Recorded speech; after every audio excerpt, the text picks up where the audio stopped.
Welcome back, everybody. Clint today with Classic Firearms, here to talk about Daniel Defense's new H9 pistol. This was released at SHOT Show, and I'm excited to say that what I have right here is actually brand new, unfired, because this is the first production model that I have in my possession. Now, to be completely transparent, this isn't my first Daniel Defense H9. Before the release, I had to sign a bunch of NDAs, stuff like that, and there was an embargo, and I did have one of the pre-production models, which I thought was it was smart of Daniel Defense to actually send out a bunch of pre-production models to a bunch of people that I know that received one and give it some feedback. And it was a good thing they did because, well, we found some issues with chambering and ultimately the gun not going into battery. Well, the production models, from what I understand, have completely resolved that issue, and I guess we'll be finding out here on camera today exactly whether or not that's true, because like I said, this is unfired, brand new Daniel H9. Now, what you're probably thinking too, we did talk about this at SHOT Show. We saw the pistol, we got to fire it, of course, and we got to see it outfitted with a light, with a optic, because yes, it does come cut for a red dot of your choice. And we'll talk about that here in just a moment. I'll be firing it just how you see it today. Expect to see, future videos, anything like that, with me kind of pimping this out a little bit more because, yeah, I want to shoot it. Now, there's something I want to go ahead and talk about right off the bat. Is it just a copy paste of the original Hudson H9? And I'm here to tell you, no. It might look the same. There are some big differences, and it has the same operating system, that short recoil design, which is pretty cool, but ultimately this is a very different pistol than the H9. In fact, from when I was talking with Daniel Defense, they bought all the patents to the H9 but wound up only using 3. So one of the original parts from the H9 would be considered like the mainspring housing, which is found right back here. Everything else is a complete redesign. So there's that. Now, with that, was it a good idea for Daniel Defense to get into the pistol market? For one, yes, I think so. Why? Because why not? It's an untapped market for Daniel, so why not go ahead and just go in there, right? Let's just go ahead and dip our toes into the pistol market, as they did also with the pistol caliber carbine market when they did the soft launch of their DD-PCC, which is actually pretty freaking cool, and I'm excited to run it a little bit more and hopefully have one of those very, very soon. Will it come as a pistol configuration though? Daniel Defense likes to not do that because I guess they're worried about legislation, but now pistol braces are apparently back on the market. That's why you'll see me show off my AP5 with my SB Tactical brace. Isn't that just awesome, right? Okay, cool. So, word of advice to Daniel Defense, give the people what they want. Don't be like HK and never bring us an SP7. All we're asking for is braces. Come on. All right, now with that, did it make sense for Daniel to dive into the pistol market, not just dip their toes into it, dive into it with the H9? I think they wanted to do something different. How many, I guess you could say base model metal frame striker-fired pistols are there? Base model, right? You can find the 365 Legion. You can find the 320 Legion series, things like that. Those are all metal frame, but those aren't the base model. Everything else is polymer frame, striker fired. Okay, cool. I can say this though. I think it's pretty cool what they did. They ultimately took the design of the H9 and, dare I say, perfected it. Complete ambidextrous controls. The trigger feels pretty freaking good. In fact, I can go ahead and show that off. It does come with 3 15-round magazines, which they're not saying this will work, and I don't have one here to verify, but apparently the Hellcat mags will work. Why? Okay, so proprietary mags, yes, question mark, maybe, but perhaps Springfield Hellcat mags will also work in it. My thoughts on that are, well, why? Okay. Whatever. At least it comes with 3 mags. That I'm happy with. That's enough to carry things like that. That's enough to run most common drills out there. All right, cool. with that, let's go ahead and show off that trigger. Like I mentioned, we are clear for safety's sake, and you're gonna notice it has a little bit different style trigger safety. It's more upward instead of downward like what you find with Glocks and things like that. So let's go ahead and just apply a little bit of pressure here. Again, brand new, right out of the box. A little bit of travel, not bad whatsoever. The reset, oh, okay. Well, that was short and quick. Not really audible, not really tactile. It's something you're gonna have to pay attention to if you wanna shoot the gun fast, right? So you don't over travel too much. I'd like to see how fast Jason could run this because I know he really feels for that reset and he wants to minimize that travel away from the triggers to get that faster shot, right? That faster follow-up shot, okay? All right, cool. Now we will be going out here in just a moment to go shoot it, but I did just kind of want to go over the basic functions of this gun. It does have a really simple disassembly that actually takes down kind of like a Glock. You'll notice you got these little takedown tabs. You pull down on these after you pull the trigger, and that allows the slide to go forward. So yes, make sure your gun's clear, as you always should before handling it and before, you know, disassembling and maintenance, right? So do that. In fact, I can probably, because YouTube is still kind of funny about, you know, this stuff, breaks apart pretty easily, okay? Now you can go ahead and take a look at the internals. You'll notice that, come on camera, focus. You'll notice that the recoil spring guide rod sits a little low, and that's because, again, that type of operating system that this has. It doesn't sit anywhere near as low as the original H9, where if you remember the H9's, you know, accessory rail and everything, which this is actually true Picatinny, which is pretty nice, was like all the way down here by the trigger guard. If you threw a light on top of that, now you're really way on down there. Throwing a light on this is actually, you know, okay, it feels pretty good. It's comfortable. Doesn't feel like it's completely, like I've got a bunch of crap hanging off my gun. It feels natural. So good job, Daniel, for that, right? You'll also notice, like I said, this is brand new, so it's all nice and clean and shiny in there. Look at that. We're going to mess that up today after we send a couple hundred rounds, so that'll be fun. All right, but yeah. And back together. So what comes in the box? We've got 3 magazines that come in the box, your manual, all that type of fun stuff, and there you have it. And the box itself is black and yellow, kind of makes you think you're getting a Mossberg, but you're not. You're getting a Daniel H9, okay? So there you go. Sights on it are relatively nice, which, again, the camera's not going to pick up that well, but, you know, it is what it is. So there you have it. You can see you've got that really nice green fiber optic up front that picks up very naturally. Standard rear sight. You know, that's just black. Okay, cool. Now, I can say this. It doesn't come with all of the optics plates that you could ever imagine. It actually comes with a coupon for you to get 1 optic plate of your choice, depending on the footprint that you have for whichever red dot you want to throw on there. So I don't dislike that. I would rather have, you know, just a bunch of optic plates sent to me and let me decide over time. Maybe I want to switch out a different red dot, you know, and throw on a different red dot that has a different footprint from the RMR. Maybe I want a Doctor. Maybe I want something else, right? But they're trying to keep costs down, right? So that's why they're only giving us 1 or a coupon for 1 base plate, but with an MSRP of about $1,300.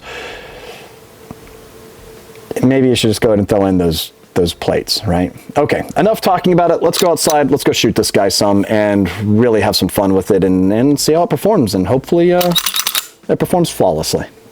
Now, before we start rolling into the live fire portion of the H9 review, I want to go ahead and just offer complete disclosure and transparency.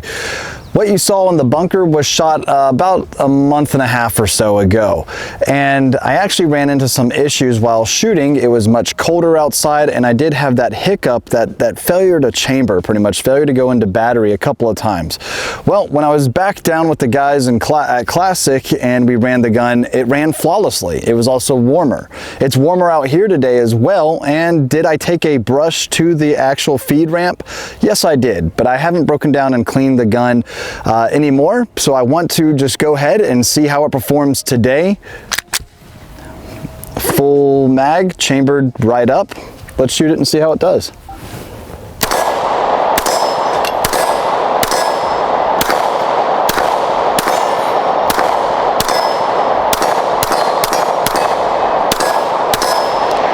Very good.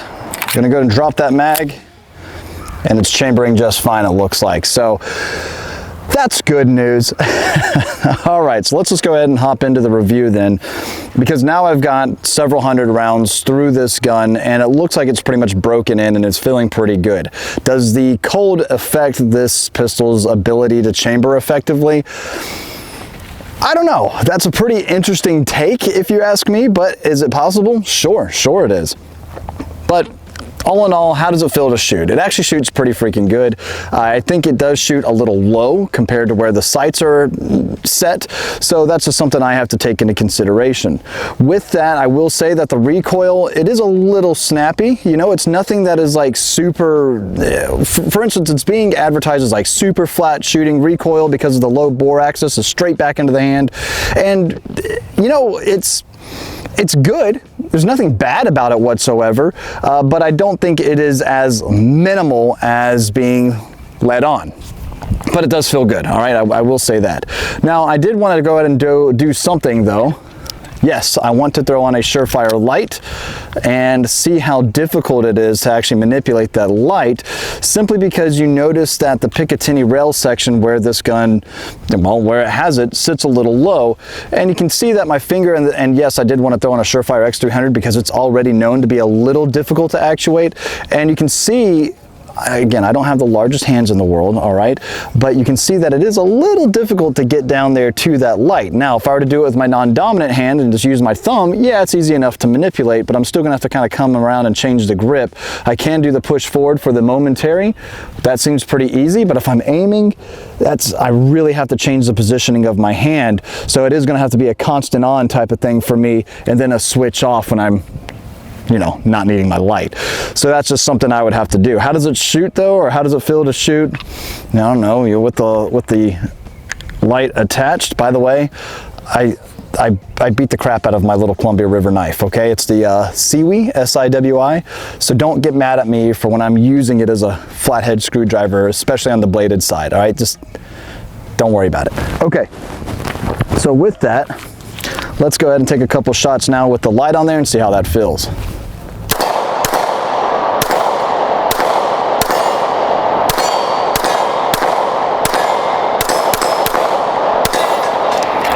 Yeah, feels pretty good. One more time, fresh mag, inserts nice and easy. Let's do it again here.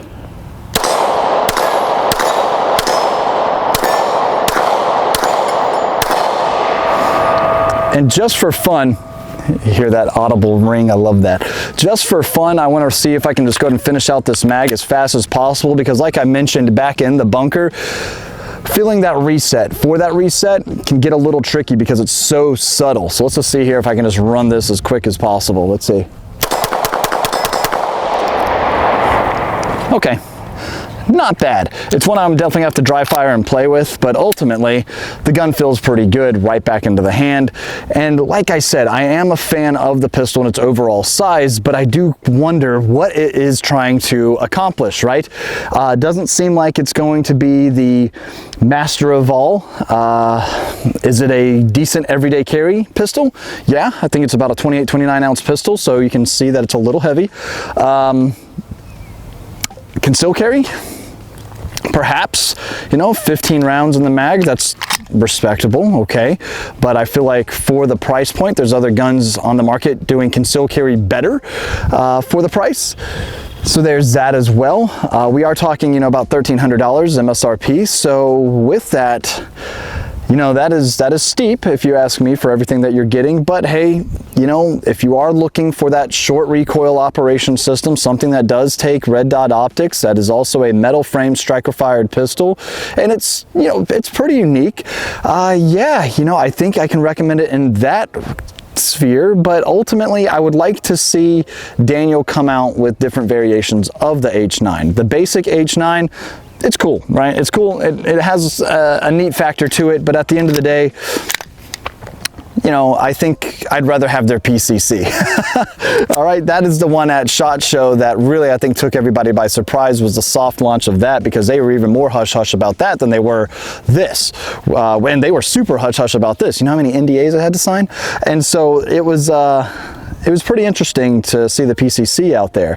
But overall, I like the feel of the gun. The gun naturally, just the ergonomics feel great.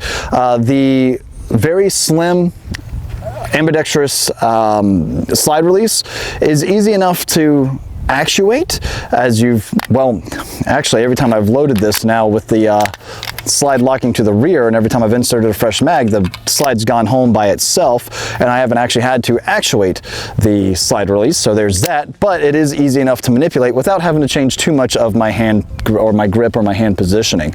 So overall, I'm pretty happy with that. I am a big fan that it came with the basics, such as a forward slide serration, because if you're like me, you're a press checker. And yes, I like to make sure that my extractor's got a good grab on that brass and that I've got one chambered, so that way I'm ready to rock and roll, because if you're not carrying one with one in the chamber, you're wrong and you're probably gonna die.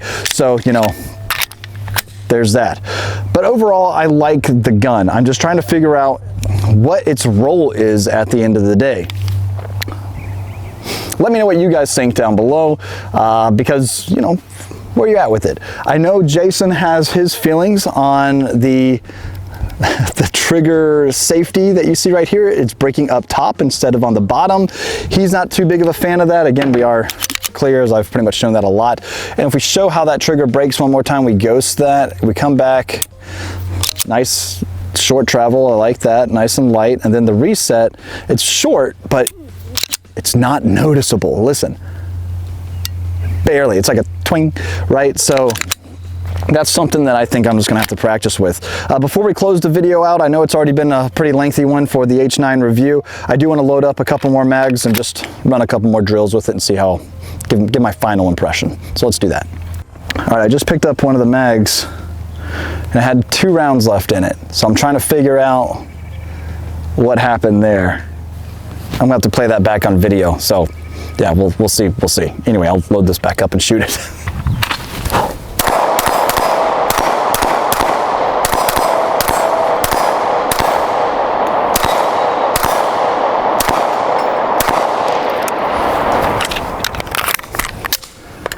Easy to actuate, that was nice.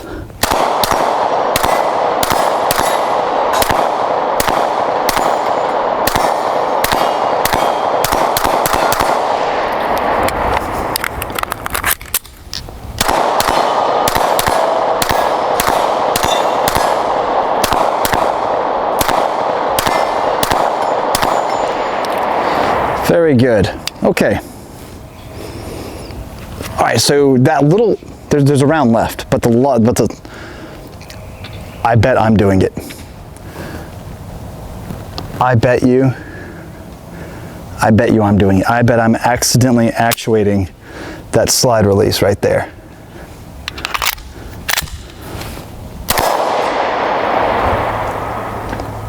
Ha. So I don't think that's a gun issue. I think that's a Clint issue, and something that I'm going to have to remember as I continue to run drills with this gun and report back on it.